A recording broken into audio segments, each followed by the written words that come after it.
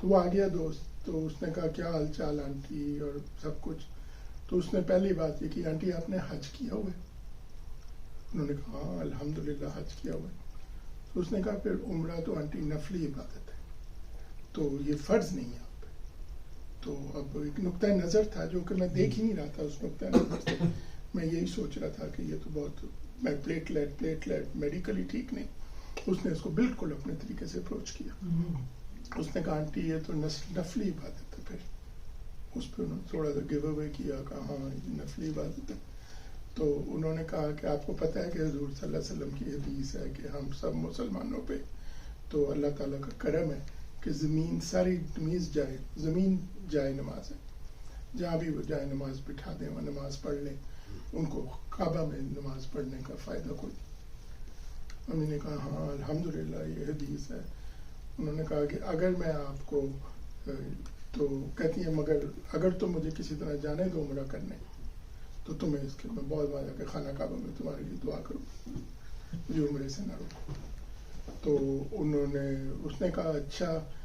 اس نے پھر بات کی, اس نے کہا کہ زیادہ تر مریضوں جن کے, پھر اس نے یہ بھی بات کی, کہتا ہے کہ میرا مجھے پکا تو نہیں پتا وہ جڑی بوٹی آپ نے کھائی ہے کانسٹیپیشن کے لیے وہ کیا کرتی ہے, مگر یہ کہ اس طرح کی جڑی بوٹیاں پلیٹلیٹس کو گرا دیتی, تو ہو سکتا ہے کہ اسی کا سائیڈ افیکٹ ہوا ہو جو آپ نے طب نبوی سے اپنا علاج کیا, اس کی وجہ سے آپ کے پلیٹلیٹ گر گئے اور اب آپ نہیں جا سکتے.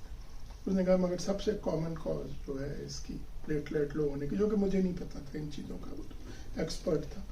تو اس نے کہا سب سے کامن کاز جو اس کی ہے وہ ہوتی ہے کہ, جو کہ نواز شریف کے معاملے میں بھی آپ کو پتا ہے, انہوں نے کہا کہ جب امیونٹی باڈی کے اپنے سیلز آٹو امیونٹی سے پلیٹلیٹ ڈراپ کر جاتے ہیں. تو اس نے کہا پھر آپ ایسے کر لیں کہ آپ ٹرائی کر لیں کہ آپ کوئی دوائی لے لیں جس طرح اسٹیرائڈ, تو اگر تو قسمت اچھی ہوئی اور آپ کے پلیٹلیٹ اوپر آ گئے تو پھر آپ عمرہ کرنے چلے جانا.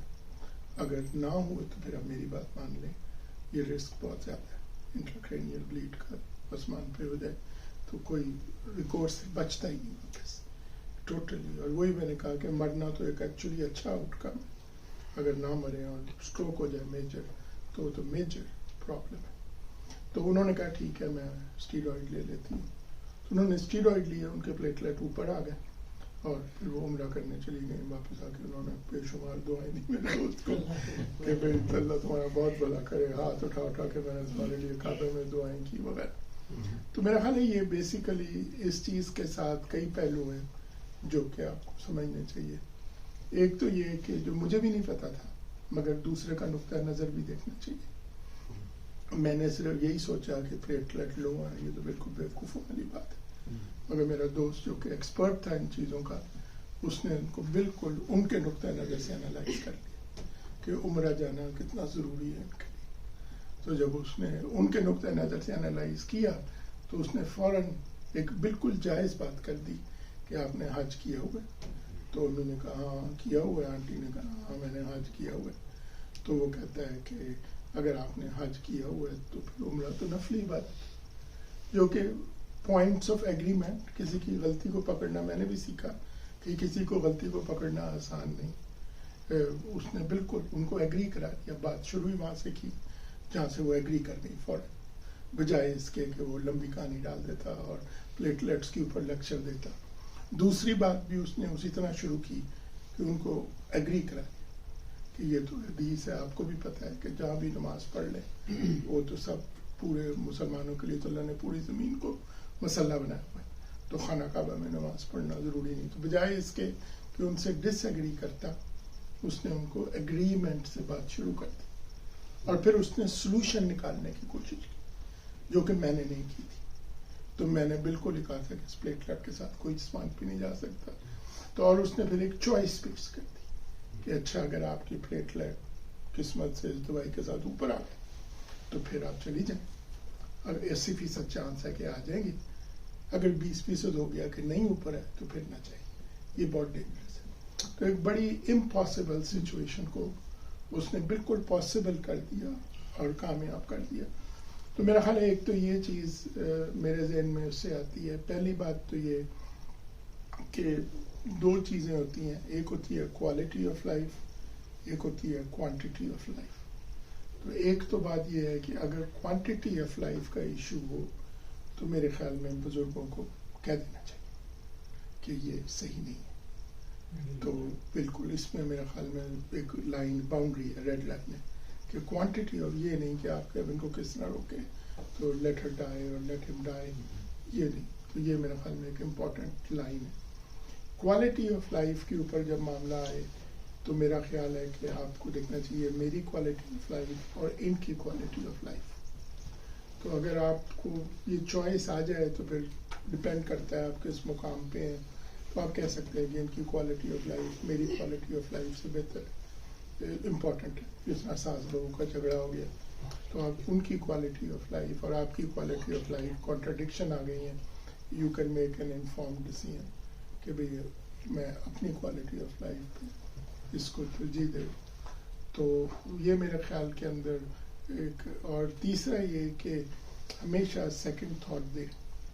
جس طرح سب کچھ ہو گیا, میرے آفس سے چلی گئیں, صحیح بات تو یہ ہے کہ میرا دماغ بھی بہت گرم ہو گیا کہ یہ کیا بکواس ہے. پہلے آپ نے مجھ سے پوچھے بغیر طب نبوی شروع کر دی, اس کے بعد اس نے آپ کو نقصان پہنچا دیا.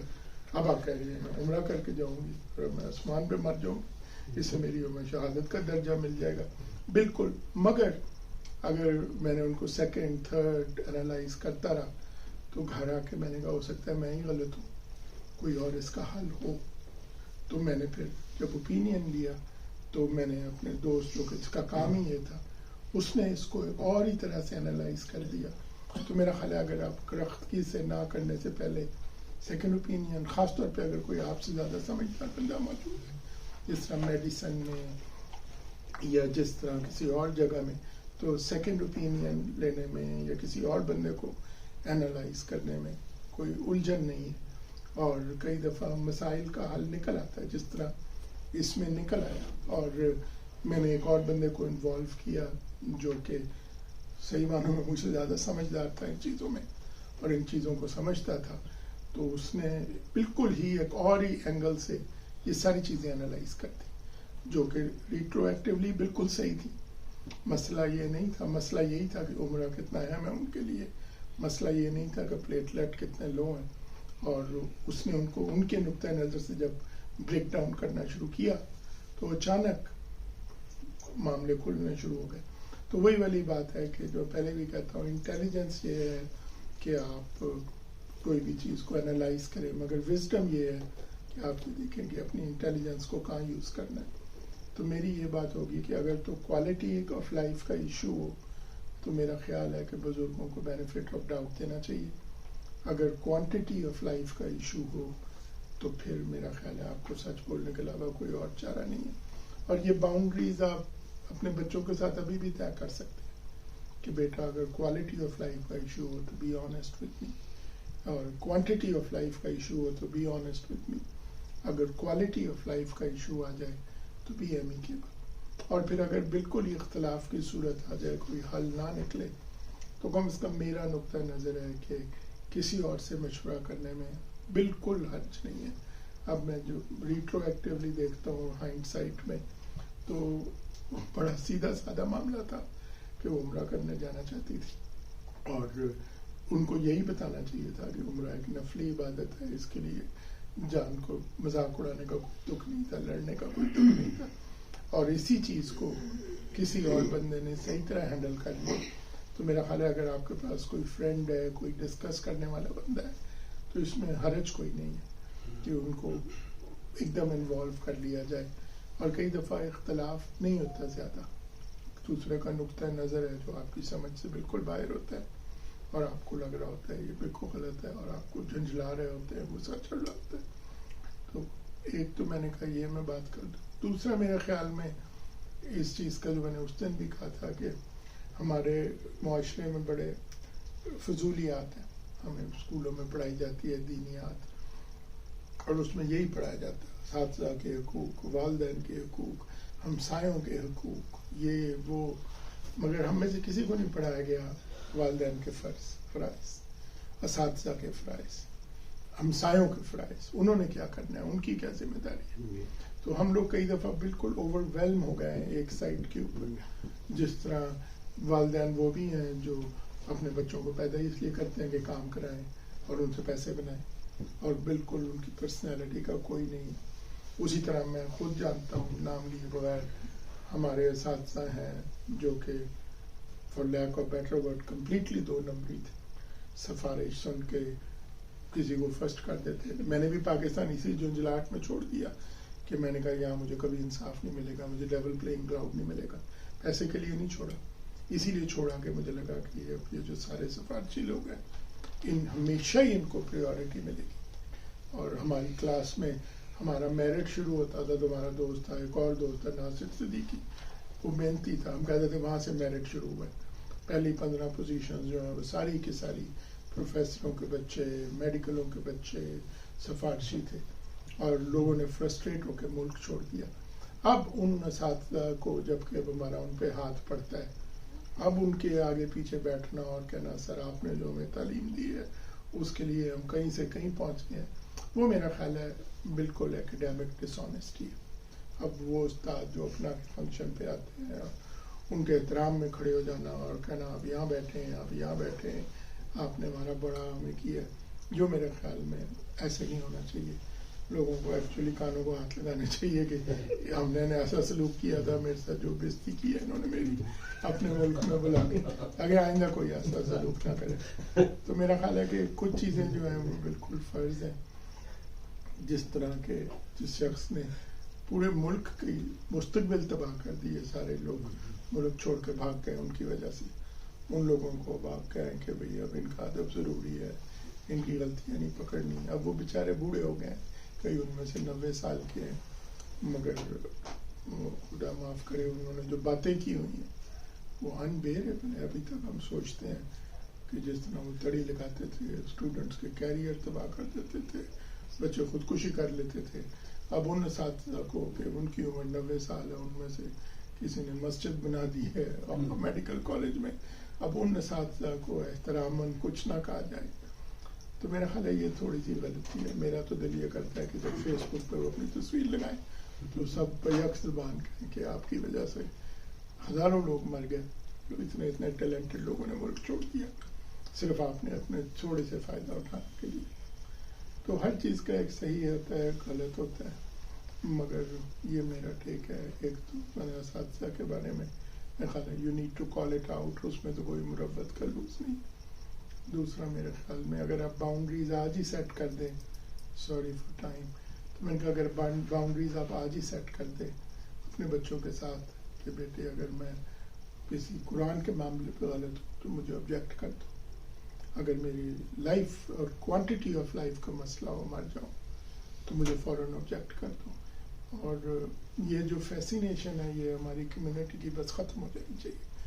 یہ جو سڈن ڈیتھ کے ساتھ ایک فیسینیشن ہے ہماری جاتی ہوئی جنریشنز کی، یہ تو بڑی ایک کلپناک بات ہے، مگر یہ سچ ہے کہ یہ نہیں ہونا چاہیے. یہ تو بالکل ایک لوگوں کو بتانا چاہیے کہ sudden death is not the only thing, you actually can survive it, and if you survive it you can be a vegetable in a nursing home, you know living your worst night mayor.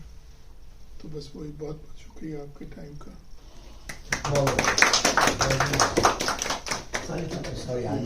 تیاری نہیں ہے.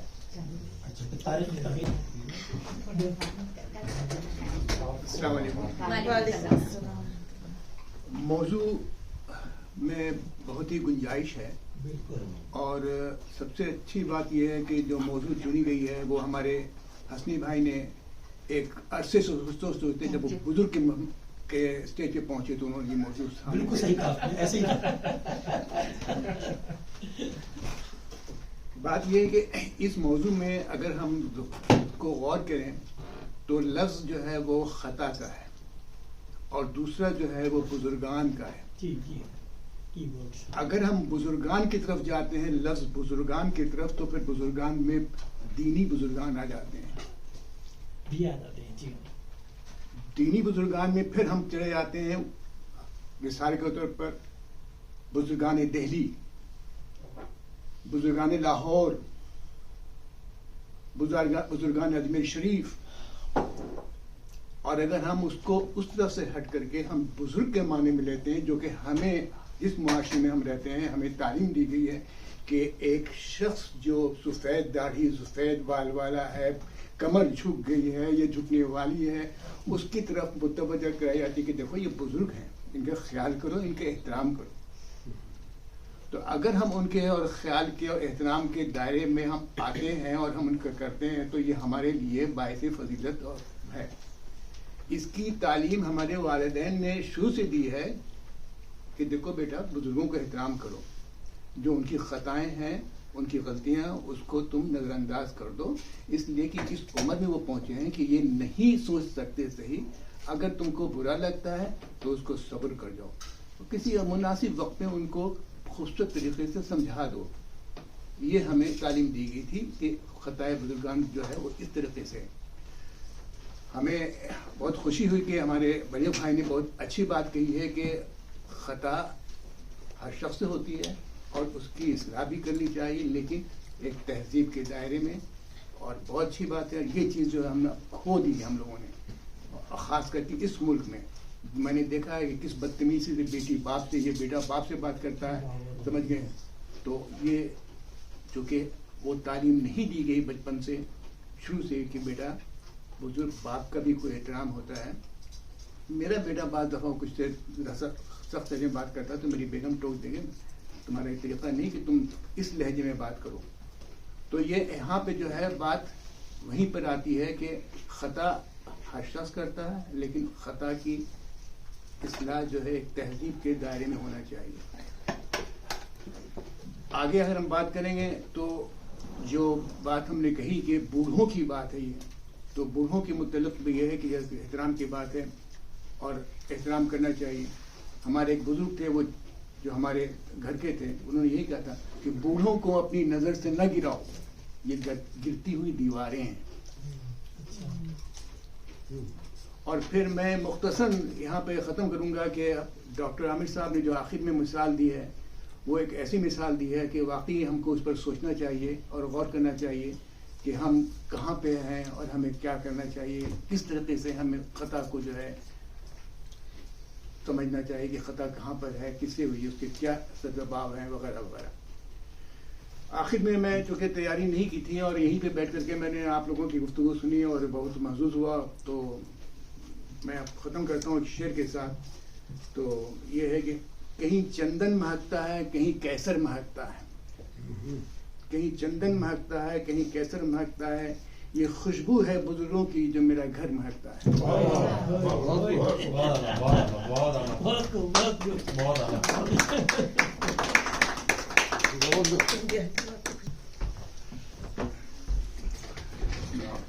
سب سے پہلے تو بڑا باعث فخر ہے میرے لیے کہ میں اس مقام پہ بیٹھا ہوں، ورنہ میری بساط کیا.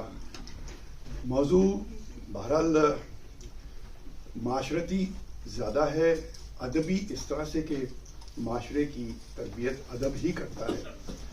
لیکن تھوڑی سی ہماری، جیسے کافی سارے شرکا نے یہی بات کی کہ بزرگی اور تاریخ، تو تاریخ ہمارے پاس اتنی لکھی ہوئی جو تاریخ ہے وہ تو بڑی منور اور بڑی لاجواب تاریخ ہے، لیکن تحقیق کرنے میں یا اس سے اختلاف کرنے میں سب کے بہت سارے لوگوں کے پڑ جلنا شروع ہو جاتے ہیں.